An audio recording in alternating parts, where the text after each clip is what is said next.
You're watching Man Coverage with Nate Schmidt and James Bonneville on National Streaming Sports.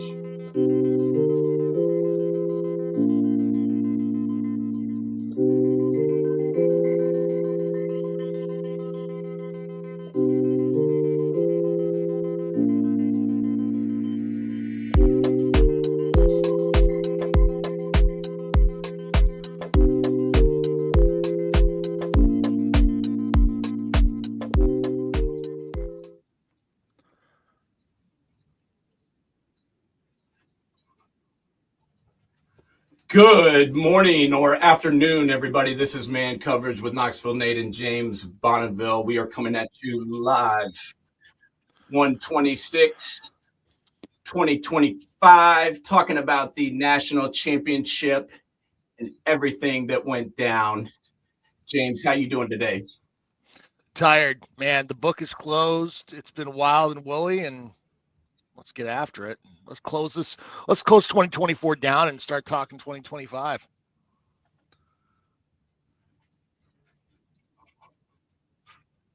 Sounds good. Hang on one second for me. I'm going to pop our guest on today. We are bringing in live two Buckeye legends, Jeff Snook and Tim May. What's up, guys? Glad to be on. Welcome to the show. How you guys doing today? Pretty good. Pretty good. Well, hey, let me kick it off, Tim, with you. How bad really was it in that locker room after the Michigan loss? And really, what really was the turnaround from that? What was the instigator of that turnaround, what we saw from the Michigan game through the playoff? Because it looked like two completely different teams. Yeah, as you can imagine, losing your fourth straight game in Michigan, it was a downer for everybody. Even the media covering the team, we knew that this was a moment in a juncture in Ohio State football history. And then the players had requested, whatever you want to call it, a head coach player meeting the next day. And a lot of things were exchanged there in that meeting, we understand, a lot of give and take. And then following that, the players had their own meeting. The reason I'm bringing that up is because I believe that's where the turnaround really started, from the standpoint of instead of screaming at each other for 4 hours, they yelled at each other or talked to each other for about an hour. And then at the end of that, they locked arms, said a prayer. And, people can laugh about the spiritual component on this team this year at their own peril, but it was real. And that's what really gave them their little rock to all lean on and come back and play to the level that they knew they were all capable. And even the coaches rededicated themselves. Because, fellas, you watched the postseason like everybody else. They were a different football team. And they rock and roll double figures over everybody they played. And it was not a fluke by any stretch. A super talented football team finally got its act together. Yeah, there's no doubt. And, that they definitely turned it on and got it together. And, Jeff, I want to talk to you a little bit about the 12-team playoff as a whole. I definitely like that we finally got to have the, a tournament kind of feel for college football. But, there were some things, obviously, that people didn't like. There was things that people did like. Obviously, it worked out good for me being a Buckeye fan. But Jeff, what were your thoughts of how the 12-team playoff, kind of played out, and what needs to be fixed? I thought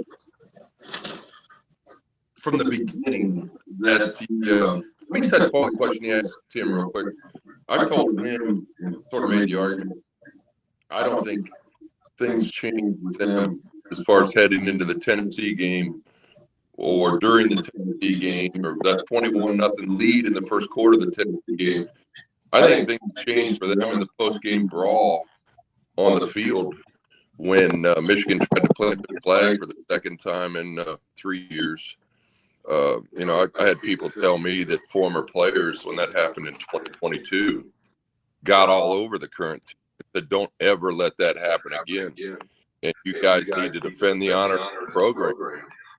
guys like Jack Sawyer had that in their mind. And when that happened, Carmen, Ohio, they turned around, ran toward the field. Ryan Davis. I think he's really, really happy with the way that went out. You guys getting feedback because we're in the same room. Yeah, I think we are. All right, Tim, jump out the window. Or we can just mute you while you're talking. That might work. Let's try that. Yeah, I mean, I've got my Superman's cape. I could jump out the window. We're in the Las Vegas Strip, and we're overlooking the Strip right now. We just happen to be in the same room, and I figured you might be getting feedback on that. By the way, fellas, I think we're good. I got him muted, so we'll let him go. We'll unmute him when he's talking, and that should do it. All right, but anyway, back to that point. I really think the fire in them started in that post game brawl, and they got together after that. That united them, and you see the national media types really go after him and go after Ryan Day for what happened there and stand by and watch it. He got a little bit of, he got inspired by how they reacted that day. And they all came together in the post game. I believe that 100%. And if they were honest, they'd probably tell you that. But back to your question about the 12-team format, I think they just need to tweak the seeding. Teams like Boise State and Mountain West Conference champions are not going to always deserve a 1 through 4 seed. I thought the right number was 8 teams with 3 even weeks with nobody getting a bye, because a 4-game grind is a grind, and you're going to have injuries. Fortunately, Ohio State didn't have it this year, but you're going to see teams have injuries, trying to make that 4-game run, and it's brutal. It's brutal to have a 16-game season. So, but anyway, it is what it is. The toothpaste out of tube on that one. They're going to stick with 12 because it's a moneymaker. And it was extremely popular with TV ratings. So, yeah, I liked it. The four home games in cold weather, 3 of them were in cold weather, one's in Texas. That was very appealing to fans, too. No. Now, I got a question for both you guys. Tim kind of talked about it prior, about the religious aspect of this team. But what was different about this team overall? And why did they get it done? I look back after the Michigan game, and we talked about you talked about the team meeting, and Jack. I just recognized Jack Sawyer taking it really personally. Like he was the one out there really like this was one where he was not going to let it let this happen again. What was the difference maker on this team as a whole, overall from a leadership standpoint? Well, you mentioned it. They have great leadership with Jack, and Will Howard came in as a transfer. Not very often. I don't think transfers come in for 1 year and become great leaders, but he was a leader from the time he stepped foot on campus, and they fell in love with that guy, and he fell in love with them. It is too bad, like he said, he doesn't have another year with them, because he assumed a leadership role. Jack's the leader on defense. JT.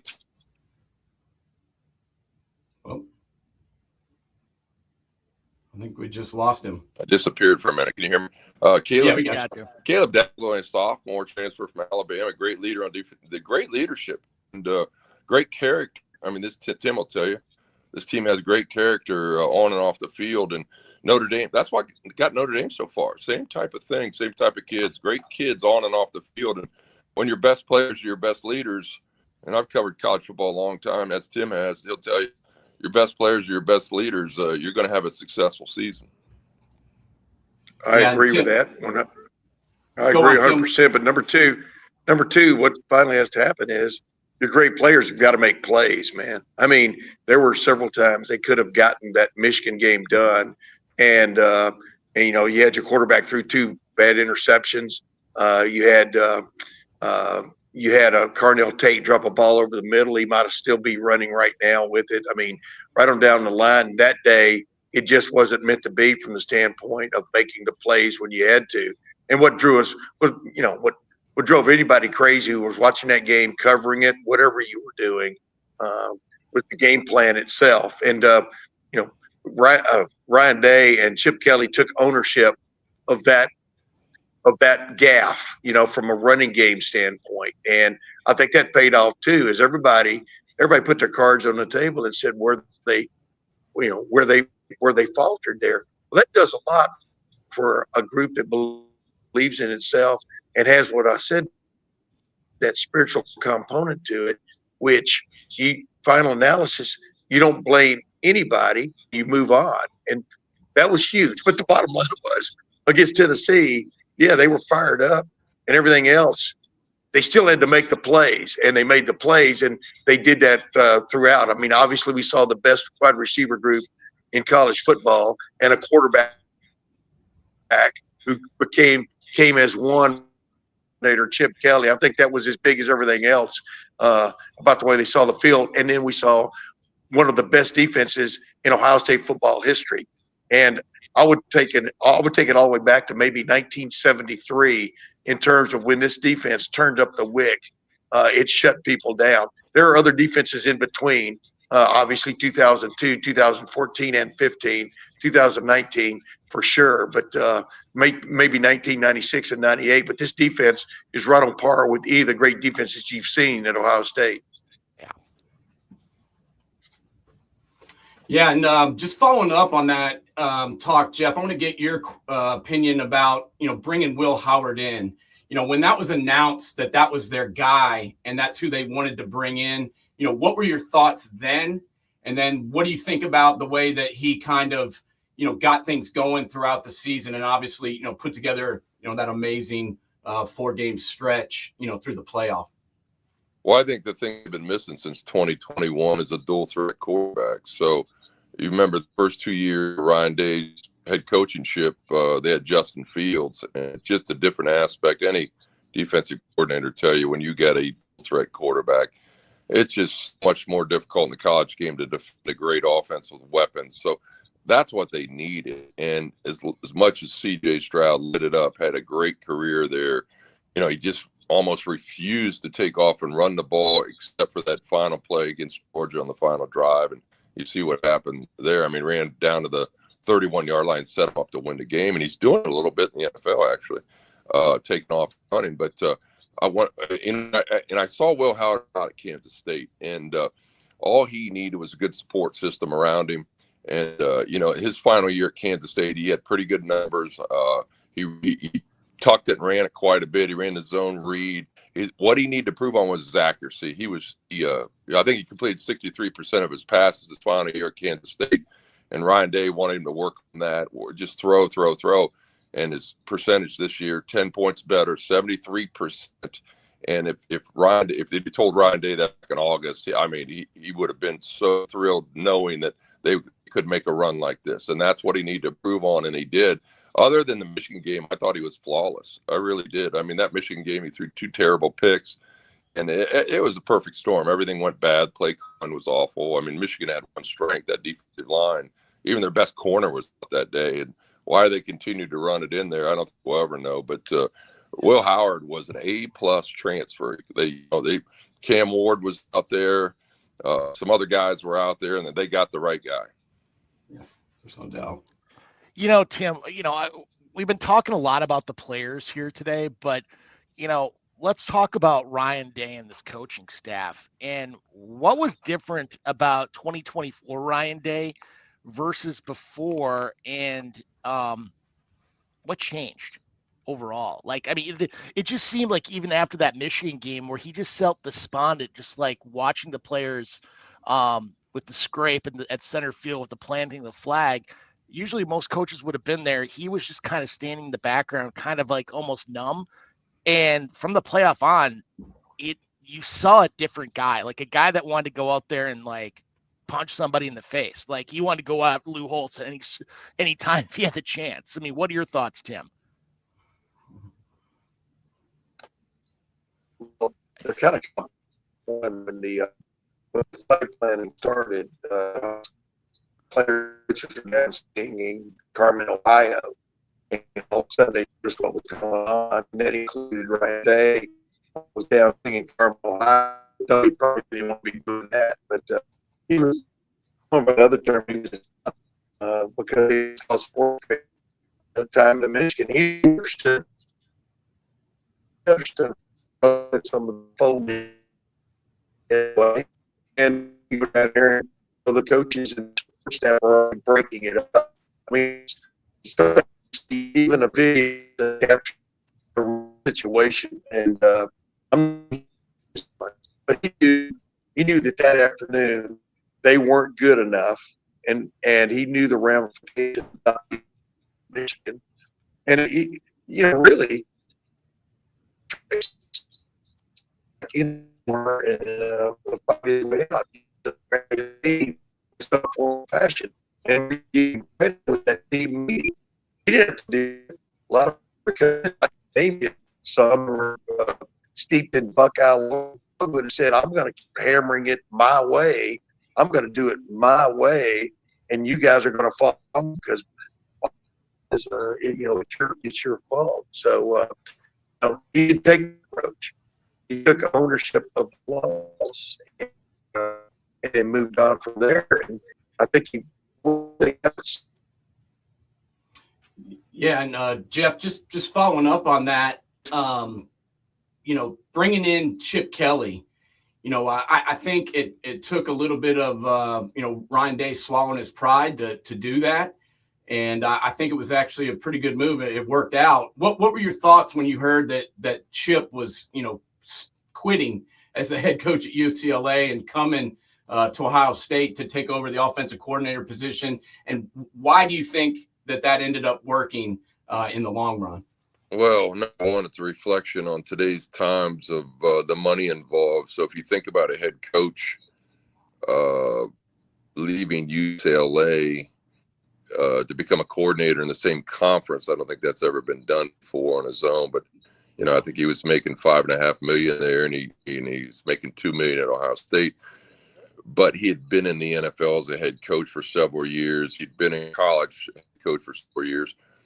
So I'd like to say his net worth was already there. So to sacrifice, say, $2 or $3 million to lose all that pressure and responsibility of a failing program, and make no mistake, UCLA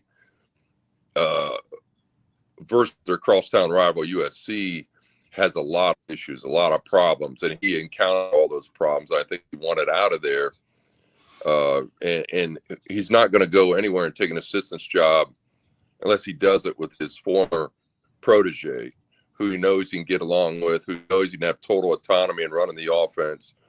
So the familiarity was already there. It's probably the only place that would have worked for him. And other than a couple hiccups, like the final 2 minutes at Oregon and the Michigan game, they succeeded together. There's some things I wish they do different when they showed more backs in the backfield. I've been preaching that for years. I mean, they got two talented NFL-type backs. Excuse me. I don't know why you didn't put them in the backfield more together. At the same time, Yeah. They kept the wear and tear off these guys, which improves their NFL stock. Although Quinshon had so many carries at Ole Miss, he's got more wear and tear on him. But there's ways to put these guys in the backfield in obvious running situations where you have three options: Will Howard, Quinshon, and Travion. The defense doesn't know who's getting the ball. When you go to the pistol, a lot of times they do, and that was my big beef with Ryan Day in 2022, 23. Once Justin Fields left, defense, Michigan knew who was getting the ball in running situations. CJ never kept it, and you can go back and watch tape of those losses, and even 3rd and 1 and 3rd and 2 and short distance plays. There was no foolery going on there. I mean, they knew who was getting it, and he failed against Michigan largely because he couldn't run the ball well enough, and his run scheme was not what it should have been. Kelly improved that. That's not Ryan Day's strength. Ryan Day's strength is the passing game. Everybody knows that. But his run scheme, and I've talked about this with other head coaches, other assistant coaches across the country, it was just very, very basic and at times very, very readable. And, he finally they changed some things up this year. But I thought Chip would go to multiple backs more than he did. He ran the full house back that Woody ran a couple times just for show.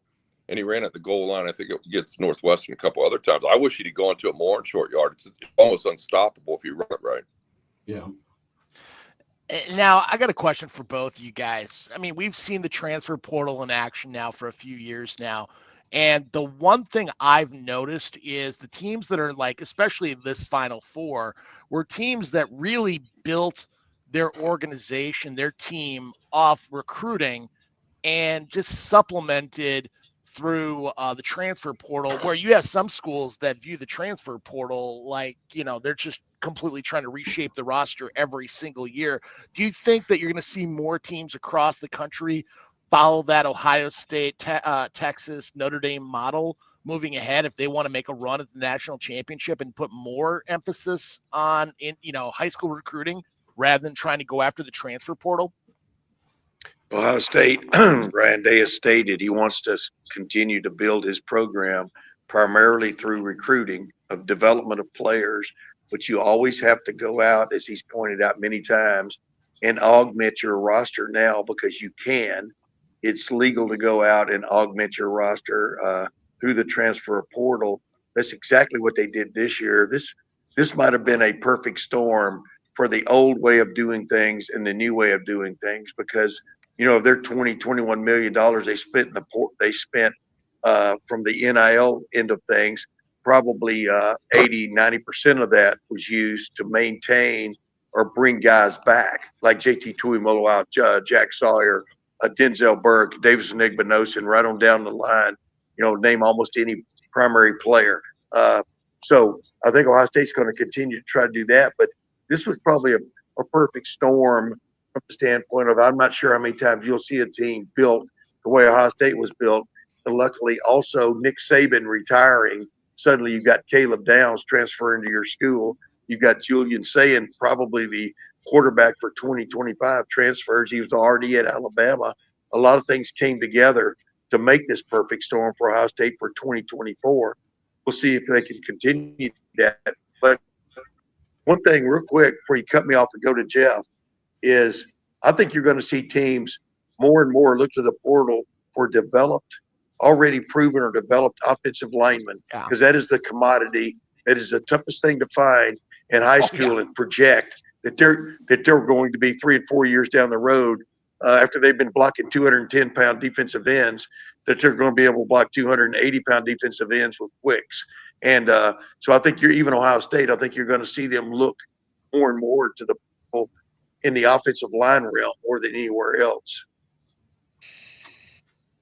Yeah, and Jeff, just to kind of go off of that, obviously both these teams that had a quarterback in the finals, they were guys that they brought in, as 1 year rentals, basically bringing in these veteran guys, these free agents, as we call them now, so to speak. But, they also have younger guys too on their roster that they're trying to develop. Tim just mentioned Julian Sayin, they bringing in St. Clair this year. How do you think they're going to balance that out as they move forward, deciding when to stick with the young guy and when to, pull in a veteran based on, what their team makeup is.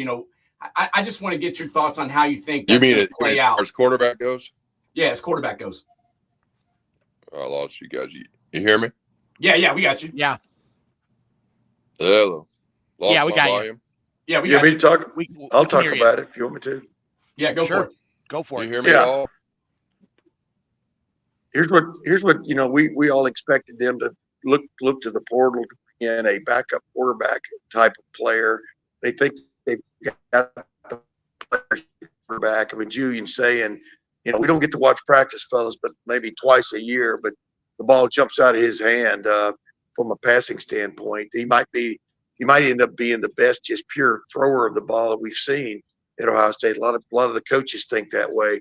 Tavian St. Clair, standing there on the sideline or whatever, he's a big physical specimen who proved at Bell Fountain before he got hurt that he could pretty much do what they want him to do with the football. Now you still got to have a backup or two. Lincoln Keynotes, I don't think Lincoln Keynotes has left yet. I've been on sabbatical here now for several days, but he's a project still, and I would expect him to get somebody from the portal maybe in the spring from a quarterback standpoint, just as Tristan Gebbia. Remember the guy they brought in a few years ago? And ended up being basically a walking, talking GA who also happened to be a backup quarterback. So they may go that route, but they really like Julian Saying. Yeah, I think that's going to be interesting to see. Whether they, in the future, if they've got a young guy, if they throw him out there at the beginning of the season, or whether they've got a. Can I interrupt you? Yeah. Let me interrupt you again too. Go for it. First time I'm recruiting. Same thing with Julian. Ohio State, but in final analysis, he went to Alabama and was there for 2 weeks, before Nick Saban retired. So they already had done their homework on some of these guys, and some of them it's the second time around. But Josh Simmons, boy, it's too bad. He might have been the best left tackle in college football at the end of this season. They lose him in that Oregon game, but found a way, to lean on the guys they had recruited. So they're not going to give up development, but if you go out and get a big time stud like Quinshon Judkins or Julian Saying, you jump at it. Go ahead, James. Well, hey, last question from me. Jeff, let's close the book on 2024. Let's talk 2025. Where do you see the Buckeyes at in the coming year when they kick off against Texas?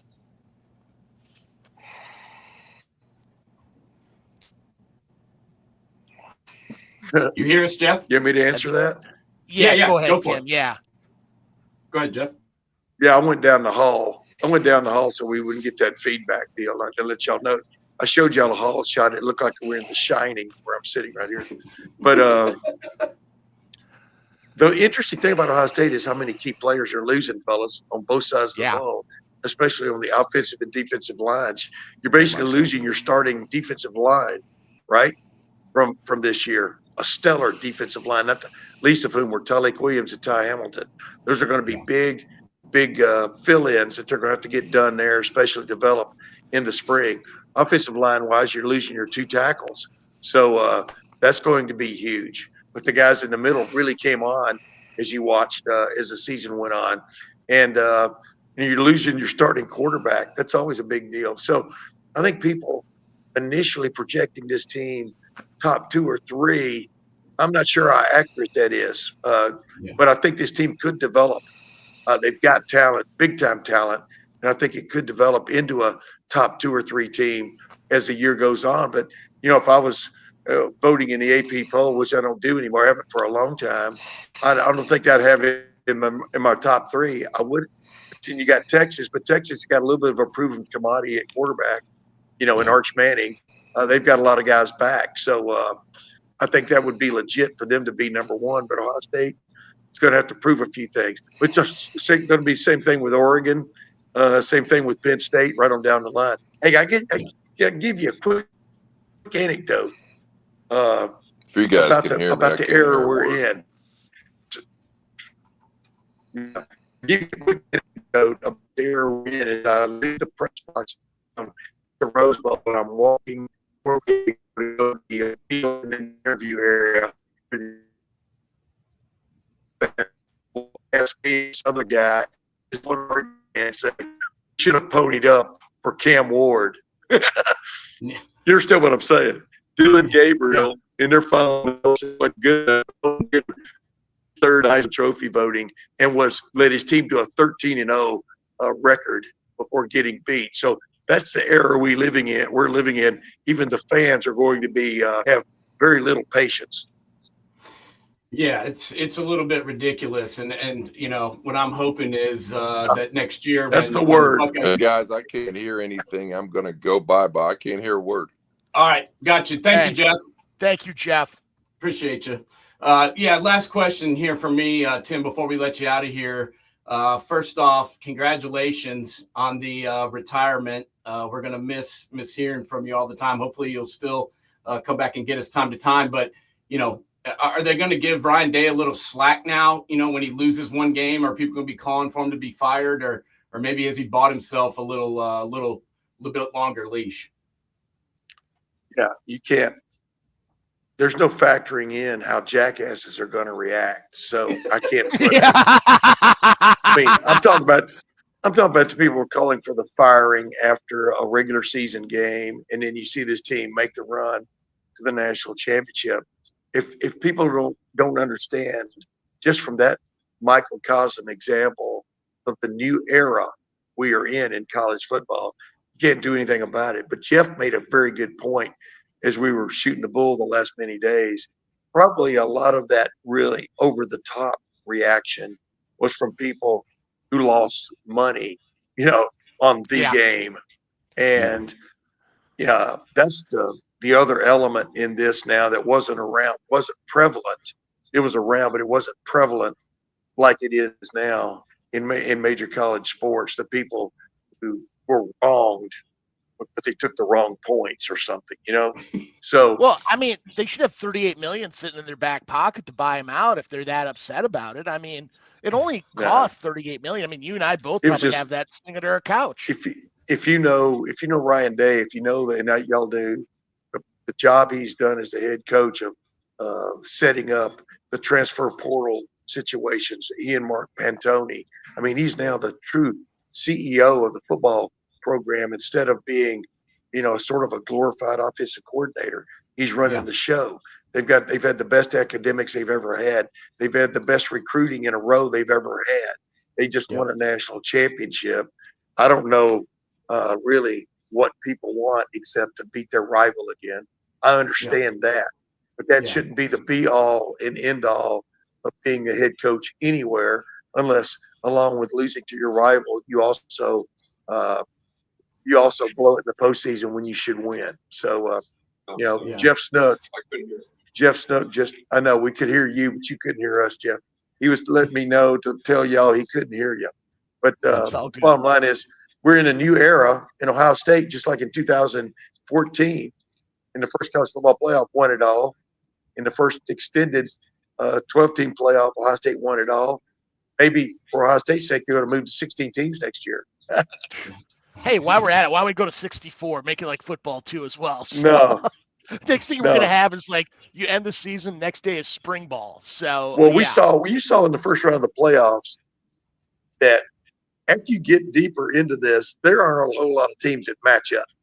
I think the first round of the playoffs showed that. 16 would be as far as you would go with this, because otherwise you're literally admitting we're just doing this to make money. Yeah. Which, by the way, they are. Yeah. Well, a lot. It seemed like that playoff was going on for a long time, and it was fun to watch, and it was a great run, but just thinking about what it took to win those 4 games in a row was pretty crazy. We got a question here from one of the viewers who's asking about the defensive coordinator. Do you think Jim Knowles is staying put, Tim, or you think he's going to chase some money? As I expected, Ohio State is making a bold move to keep him. But, it's in a man's heart. Only he knows. You got to remember, for example, he's a native of Philadelphia and Pennsylvania. His fiance is from Oklahoma. I'm not sure what his connection is with Notre Dame, which has expressed some interest. But when you're hot, man, you're a fool if you don't listen to offers. I mean, just like you guys, right? If you get that next podcast offer, you're going for it. So there you go. Who knows? No doubt. But Tim, hey, great stuff. Thank you guys both for joining us. Enjoy Vegas, and thank you so much for everything, man. Yeah, we're going to watch games right now, brother. All right, man. Enjoy it, and tell Jeff we said thanks, and hopefully we'll get to talk to you again during your retirement. You can drop in whenever you got the itch. Yeah, and maybe by then Jeff will become tech savvy. Hey, also, since you're in the Shining Hotel, if you see a set of twins, just walk the other way. Yeah, run the other way. Elevator. Hey, I'm gonna show your viewers that shot again. No, looking down this hall. Red rum. Yeah, that one's kind of freaking me out. Red rum. See you, fellas. Have fun in Vegas. See ya. We sure will, right man. Back. Bye-bye. We'll be right back after this. Football season is here, and SeatGeek is my go-to for buying tickets. Now, with SeatGeek, every single ticket is backed with their buyer guarantee. We've all had plans change, and when you can't make it to the big game, SeatGeek has you covered. They're the only ticketer that allows you to return your tickets ahead of the event for credit with SeatGeek swaps. So when things come up, I know that my tickets won't go to waste. So what are you waiting for? Download the SeatGeek app to maximize your possibilities and shop live events with confidence. Wow. Great getting to talk to two legends today. We had a little technical difficulties there, but hopefully everybody was able to hear a little bit of that because those guys definitely have a lot of Buckeye knowledge. Both those dudes have covered the Buckeyes for 30, 40 years. I think Tim May's been on the beat for 42 years as he goes to retire here. But pretty amazing stuff. And James, I just want to talk to you just for a minute about the game itself, that championship game, that we just watched last Monday. Notre Dame comes out, they get the ball first, they go down, they score a touchdown on a very lengthy drive, and put 7 points on the board, and they're all fired up. Their fans are all fired up. I was thinking, man, if they do that every time, their quarterback's going to be dead by halftime. And, we're going to have 3 touchdowns, in the amount of time it takes them to score one. What did you think after that first drive? And, what did you think when Ohio State got the ball after that? It was unsustainable. You have an 18-play, 9-minute drive, and Riley Leonard ran for 10 of those 18.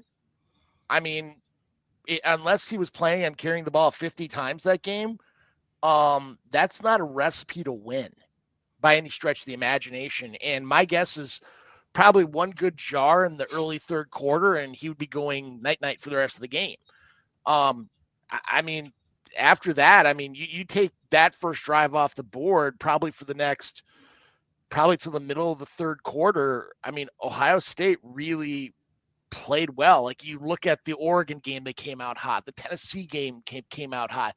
Hell, they came out hot against Texas until the Travion Henderson penalty. Yeah. This is a team that came out hot. I wish they would have really put their foot on their throat from the end of the third through, middle of third through the fourth. They kind of laid up, but they did it. The only thing I thought I was expecting more was more deep throwing outside the Jeremiah Smith deep catch to kind of put the knife in the game. That's the only thing that really kind of shocked me in that respect of the game. I was expecting, instead they were doing more crossing routes short, keep the passing percentage high for Will Howard. Other than that, kind of predictable in my respect what Chip Kelly was going to do. Well, if you think back, realistically, Ohio State could have scored 49 points. They could have scored 7. And I'm referencing this after listening to my buddies Tony Girdman and Tom Orr on the Buckeye Huddle, and they were talking about how really, except for a penalty and 2 bad throws, the Buckeyes never really got stopped. If you think back about that one drive, after the touchdown, there was not a penalty, the fumble by, it wasn't really a fumble by Mecca Buka, but the ball got punched out. That ended that drive, or else they were about to score. The next drive was a wide open Carnell Tate running into the end zone, and that ball was about 18 inches too far. If Will Howard had just put a little bit more air under it, they would have scored right there. And then on the next drive, Jeremiah Smith came out of the backfield and was wide open over in the flat, and he just missed him. So, 2 bad throws and a punch out, or else they probably would have scored on every drive. And, that was Will Howard's 7th game this year where he had over 80% completion. That was pretty amazing. And I think, he ended up being the right guy. We asked our guests their thoughts, or we were trying to get their thoughts about, Will Howard being brought in. And I have to admit, he wasn't my first choice. No. And I wasn't blown away when I heard he was coming. I was kind of hoping, honestly, that Julian Sayin or Aaron Noland or some of the younger guys might beat him out. But he proved that he belonged, and he ended up fitting, it seemed like, James, perfect in that offense. You agree? The one thing you can never put stats on is leadership capabilities. And honestly, he's a kid. He even showed it at K-State.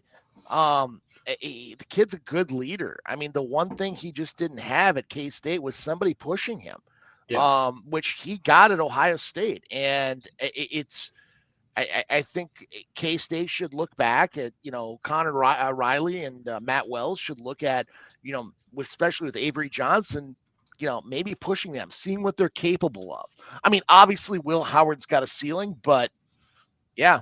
Well, that's what he said. He said he came to Ohio State and really, really wanted to come to Ohio State to get coached. He wanted to be pushed and he wanted to get better. And obviously, just look at the track record of Ryan Day, Dwayne Haskins, Justin Fields, CJ Stroud, Will Howard. Quarterbacks have been thriving in this system and under Day's tutelage. So I think it'll be attractive for future quarterbacks. And obviously they bring in, the number one kid in Rivals, Tavian St. Clair this year. They got the number 3 quarterback, Julian Sand from last year. A question that we were going to ask them, however, due to some difficulties, we never really got to it, was Ryan Day now has one national championship. Jim Tressel has won national championship. Urban Meyer has won national championship. But Ryan Day is still coaching. And, I'm not sure if next year's the year, just given all the guys that are departing. But I think he's going to, he's bought himself some time now and maybe shut the crazies up for a little while. James, what is his legacy at this point, and where do you see him going in the future with this team? Can he win another one? Is he going to get enough time to do that? It just looks like it's going to be so tough with this playoff format. It's a completely, honestly, with this playoff format, the one thing I could foresee happening, and I think it's going to happen sooner than later, is if conferences are smart, get rid of the conference championship game. You have to. It literally provides no value. All it does is potentially get guys hurt. And honestly, I think we could be talking. You still make it to the national, title game. You win 4 games, but let's give these guys a break on their body, for cripe's sake. None of the teams that played in a conference championship game played in the national title game. That would have been their 17th game, and it's just ridiculous. And I don't understand it. The team that's ranked first at the end of the year, that's your conference champion. Why do we have to play a game sometimes against a team that you've already played against? If Ohio State would have won against Michigan, they would have had to have played Oregon again. And who would have really given a shit who won that game when they were going to play again, more than likely, for a third time, if things had gone, as they were seeded. So I agree with you. I think I doubt they're going to do it because they make money off that game. The conferences do. Yeah. Yeah, they make a lot of money off that game. The cities, Chicago, Indianapolis, wherever they have it, makes money. And it may be tough to pry that money out of these guys' hands. But I agree with you. I think that's a big thing that needs to be addressed, is that there's no point in playing these conference championships anymore. I think it's a waste of time. I think it's a waste of energy. I think it's a waste of injuries if these guys get hurt in that game. Hell, look at Georgia. They lost their quarterback in that game and then didn't have him for the playoffs. So the one beautiful thing that Ryan Day has going for him moving forward is, even if they lose a game or two during the season, if they can get hot at the end like they did this year, they're not going to get left out anymore when they lose, to Michigan on the last game of the year. If they lose, a game to Penn State during the season, which that's a bad example because they never lose to Penn State. But if they lose a game, during the year, they're not going to be completely punished and left out of the 4-teamer. They're going to have a shot to get in that 12-team field, pretty much every year, I think. So I think that should help his chances, don't you? Yeah. One thing, honestly, I would add on to that too as well is you looked at where the bowl games were at and even the national championship game, which is where the Peach Bowl is at, where Texas and Arizona State played. You only get one kick at the cat on that one. And we got to put some games up in the Midwest too as well, because if we just hug the games down south, you're making one part of the country who, guess what, has had both games in the national champion. I mean, could you imagine how crazy that game would have been at Ford Field at why do I always forget Indianapolis dome? Yeah. The I'm forgetting it. Lucas Oil. Lucas Oil, or put it at U.S. Bank in Minneapolis. I mean, you have them traveling 2, 3, 4 hours by plane, where a lot of these schools, how they could drive to the game. I mean, Yeah. why is it one part of the country gets punished while the rest of them just keep it the way it is? I mean, quite frankly, there should be 2, 3 of them up north. Yeah, I don't understand that either. I mean, back in the day, we were playing these meaningless, some of them meaningless bowl games, and they wanted to send the team somewhere nice and tropical. Yeah. So they'd send them to Florida, or they'd send them to New Orleans or whatever. Well, now everybody plays in a damn dome anyway. So why do we have to go down there? And some of these games, should be up north. And I really liked the home aspect of the games. I do too. That was my favorite part of this playoff, was that first weekend where, Ohio State was playing Tennessee in the shoe. Texas was playing Clemson in Austin. That to me, Penn State, was playing a home game in the Nittany Lion Stadium. I mean, it was really cool, I think, to have these playoff games at home. But as we move forward, we started to look a little bit towards 2025. There's been a lot of movement in the portal. Tim May mentioned about, Ohio State going after linemen in the portal. They've got 2 tackles so far and an interior guy, so that should help. But there's been, a few surprises. Damon Wilson, the second from Georgia. A lot of people thought he was going to go to Ohio State. He chose Missouri.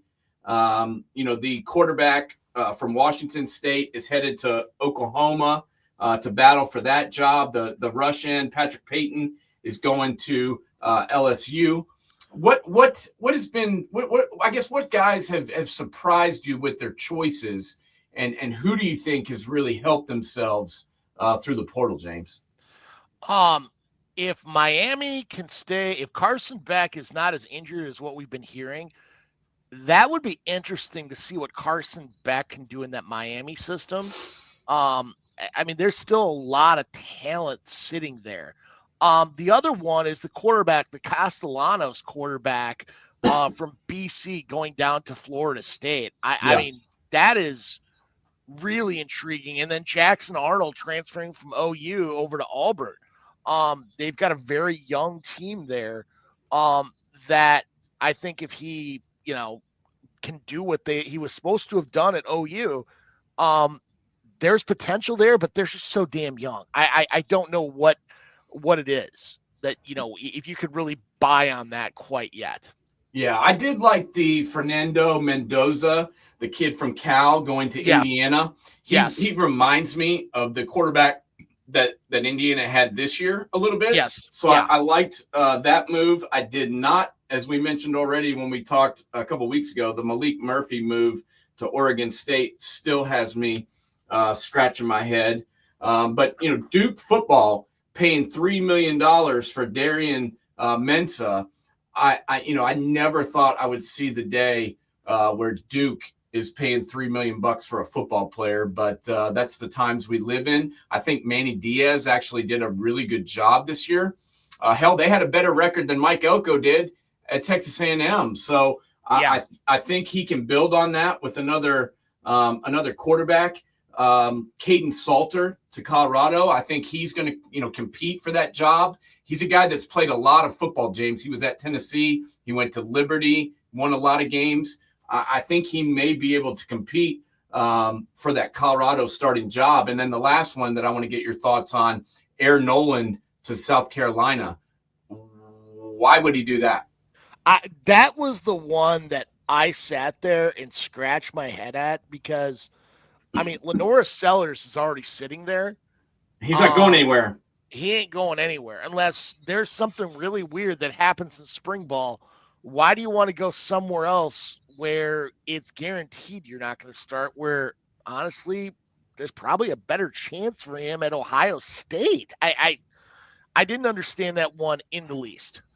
No, I didn't either. I hope it works out for the kid because I really like him and I think he's talented, but I don't know why you would go to a school that already has a guy that proved himself to be one of the best quarterbacks in the entire SEC as a freshman, and is coming back. Coach Beamer got an extension today, I believe, through 2030. And so he's going to be around, and I think he's going to take, the quarterback sellers with him for the next couple of years because that dude proved to be pretty good. Talking about coaching moves, obviously, we'll have to hear. Everybody seems to be coming after Jim Knowles, and rightfully so. I mean, the guy, we talked about it on the show quite a bit. A couple of years ago, the one thing that Ohio State was missing was the ability to get stops consistently. I mean, you think about that Georgia game, could not stop Stetson Bennett and the Georgia Bulldogs in the fourth quarter and gave up a 20-point lead. And this guy's really done an amazing job at Ohio State. Now, he's got an offer to become the highest paid assistant in all of college football if he stays where he's at. But sometimes these guys like to go. They like building it up. What about these assistant coaches, James? Which moves have you seen that have stuck out to you? Do you think Knowles sticks around? We asked him, and he said he didn't have a crystal ball. He doesn't know what he's thinking. But what do you think about that one and any of the other ones that you've kind of taken notice of? Hetherington from Minnesota taking the DC job at Miami. Granted, that guy, I think, has moved 18 times during his coaching career. It's something unreal. Honestly, I go back to Chip Kelly, and I think you're going to see a lot of coaches, maybe guys who are head coaches right now who, let's be honest, the landscape looks completely different than it did 4 years ago with NIL and the transfer portal. Do they really want to play that game, or do they want to coach football? And the guys that really want to coach football are going to become coordinators because they love X's and O's. I think you're going to see a real switch on that. Now with Knowles, I don't know where his heart's at right now. And I think people are jumping the gun because I think probably the biggest priority on his mind right now is the Eagles game today. Hopefully he spells the word Eagles better than the Philadelphia mayor did. But I don't know, honestly. Sure, you make more money, but then you've got a bigger noose around your neck. I mean, it becomes harder and harder because they expect you to do it not next year or in 2 years. They expect you to do it right away. And even look at when Knowles came. The first year was kind of rough, but everywhere the guy's gone, the first year's been kind of rough. Yeah. And, I would think, I've heard Penn State as a possible landing spot for him. And I that makes more sense to me than Oklahoma. Yeah, or Notre Dame, but especially than Oklahoma, because if they have a rough start in Norman, I could see Venables getting tossed before the season's even over. And then what the hell do you do? Doesn't matter who it is. They're probably going to bring in their own guy, moving forward. So that to me is something that I'm interested to see what happens is if he stays put, because if he leaves, I don't really know where he's going to go. What about, LSU? This is a team that their coach, left Notre Dame to go down to win titles because he didn't think he could do it there. And now, of course, after he leaves, they make the championship game without him. But 9-4, spending $20 million. People give Ohio State shit about spending $20 million. At least they won with it. This guy was 9-4, and let's be honest, the defense since he's gotten there has been putrid.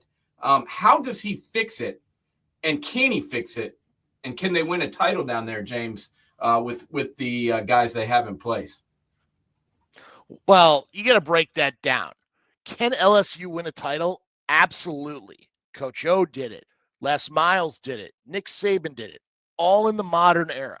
Yeah, I guess I meant with Brian Kelly. Can they win one? Now, they can do it. The problem that they have was the transfer portal and NIL, because when he came in, so many of those kids took off right off the bat. So he had to supplement so much of his roster with the transfer portal. He's going to follow the same model that Notre Dame, that Texas, that Ohio State have done, where they built the team through recruiting and just supplement through the transfer portal. I mean, those first couple classes they have were just riddled with transfer portals. They didn't have enough freaking players. They had to. And I don't think the booster base is going to wait for him to do that, to give him the time to do that. I think, honestly, wrong place, wrong time. And do I think Brian Kelly's a good coach? Abso-freaking-lutely. You look at the strength of his teams, no matter where he's been. Notre Dame, Cincy, Central Michigan, Grand Valley. It's been built on the line of scrimmage, both sides.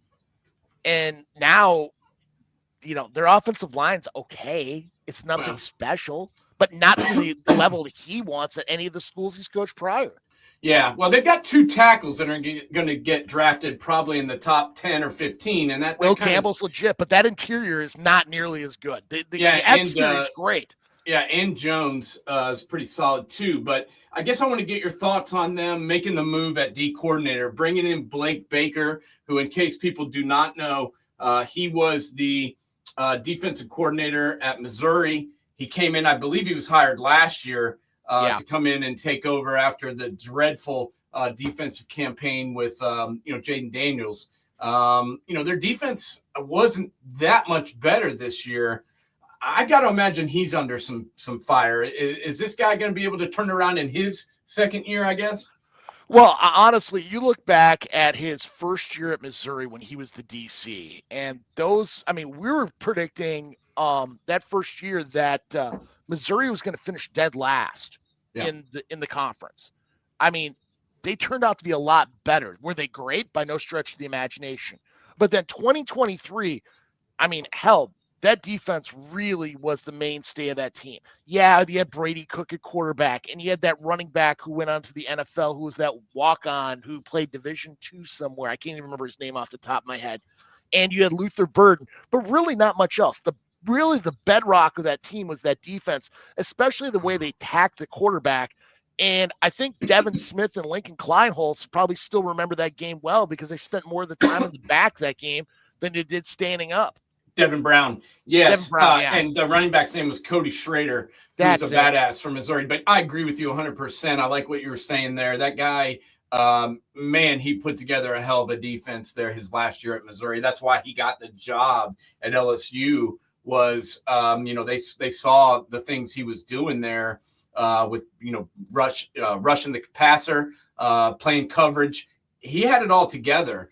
But, it's not like you can just snap your fingers when you get to a new spot and implement your system. You've got to build your system up piece by piece, and you've got to really, get it all together over a stretch of time. The question is, how patient are these fans going to be in LSU when they didn't even make the 12-team playoff here? You got 12 teams, and LSU, a team who's usually competing for a title, can't even make the 12-team playoff. I got to imagine, it's getting a little bit hot under the collar for Mr. Brian Kelly down there right now. And I think it's going to be a big year for him going forward. And I guess that's something we should hit on real quick is, which coaches are on the hottest seat, for next year. Mine is, I'll just tell you right now, is Lincoln Riley. This guy gets paid $12 million a year, and I have no idea why. He hasn't been able to put it together since he got out there. I've got to imagine that he is under some fire. Who to you, James, is probably sitting on the hottest seat going into this 2025 season? Honestly, a name I never thought in a million years I would have said after he got hired is Luke Fickell at Wisconsin. Luke, I don't know. It's like they're going through the motions. They're just not. There's some players on the team, but there's nobody on their team that scares you. And they just kind of like roll the ball out there and let's play some football. There's no culture there. There's nothing really there. And then you saw the Xavier Jones incident where he transferred out and Wisconsin tried to block it. there could or could not have been some tampering involved with Miami. We don't know. But it just seems very wonky donkey in Madison. And that would be the number one. Obviously, we mentioned Venables. I think that, Venables and Lincoln Riley make a lot of sense. Mike Loxley, I could really see. Mike Loxley has never taken Maryland to that next level, and it's the same problems. They're not as strong in the offensive line for the rest of the conference. And then I can't believe these words are coming out of my mouth since this guy almost made the playoff the year before, is Mike Norvell. I mean, Florida State was an absolute and utter train wreck last year. Yeah. And I mean, the one thing holding them back is, are they going to spend that kind of money to buy his ass out? And I don't think they will. Yeah, I think he's going to have one more year here, and I do like the move to bring in Thomas Castellanos. They brought in obviously his former coach at Central Florida in Gus Malzahn to be the offensive coordinator. Do I think that they're going to win 12 games next year? I don't, but I do think they'll probably get more back towards 8 games ish, just based on some of the guys they've grabbed in the portal. And just with, that style, you don't have to have the greatest team around you to win games with that style. If you've got a quarterback that can run that zone read like Gus Bus likes to run, you can win some games and put some points up. So I agree with you. I think he's definitely feeling the heat, but they decided to keep him. They don't want to pay that buyout. He's going to stick around at least one more year. So we'll be back to break it all down a little bit more as far as the portal season goes. It's funny to me that you have to have a lot of these people have to have shows, have to have press releases announcing that guys aren't going in the portal. It was like yesterday, it was announced that Carnell Tate and Jeremiah Smith were coming back to Ohio State. And it's like, so now we're announcing that we're not transferring. And I understand that. It was news because people, first off, everybody rips on Ohio State saying they spent $20 million. And then as soon as the season's over, everyone that has the money is offering $5 million or more to get one of their starters. So I'm like, wait a second, you just gave them a hard time for spending $20 million, and now you want to drop 5 or 6 on one of their starters. So how does that make any sense? I don't know. I would love to have somebody from the NCAA jump on and tell me about how this isn't tampering. I mean, granted, every school does it. I get it. Oh, there's tampering going on every day. But it's not freaking legal. How about we give the NCAA some power to freaking handle this? Because right now we are in the wild, wild west. I mean, when it gets out there that the numbers are 4.5 million for Jeremiah Smith and 1 million for Carnell Tate, I mean, this is just, I mean, granted, players don't have to take it because do you want to take the early money? Or if New Mexico State had $5 million for Jeremiah Smith, do you think he would go to Las Cruces? No, he wouldn't. No. I mean, everybody acts like it's just for the money. Hell, the amount of coaching you get, because you make the real money in the NFL. Yeah, well, there's definitely the NCAA has no power. They found a team that cheated for 3 straight years. They didn't even punish them. They didn't punish the college at all, the university at all. They suspended the coach for a couple of games. He was still calling plays from his hotel on his cell phone. They have no power right now. There's tampering going on every day. When you have to come out and announce that your guy is coming back, obviously people were contacting him, trying to get him off your roster. So it's become very, very hard. And this is why, the beginning stages are the most important. You have to get guys that want to be there, because if they don't want to be there, the first person that calls and offers them more money, they're going to bounce. So you've got to get people that want to be there and want to stay, or else you're going to be, just changing guys every year at the same position and spinning your wheels, so to speak. So we will be back to break that down. Hopefully Jim Knowles will stay put. That'll make me happy, and a lot of the Buckeye faithful, because the guy certainly did a great job. But that'll wrap up the 2024 season. Of course, it's already February, so we're about to play the spring game now. I mean, that's the problem with this 12-team playoff. You get done, you got about a month, and then you got to start spring practice. So that needs to be changed too. They need to push that back, get rid of the December transfer portal date, get rid of the conference championships. hell, we could fix a lot of these problems right now, James, if they just gave us the power.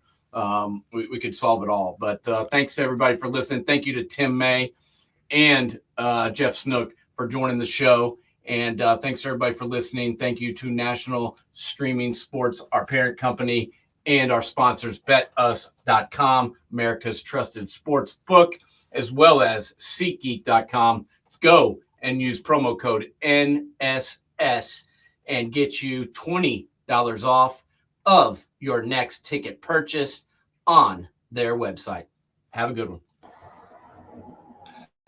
National Streaming Sports is brought to you in part by BetUs.com, designed for true fans.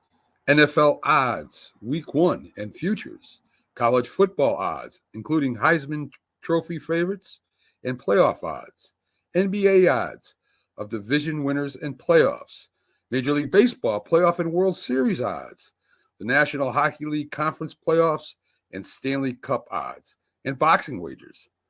Betting opportunities include versus the spreads and outright winners, also during the game. Use our link on our website, nessp.info,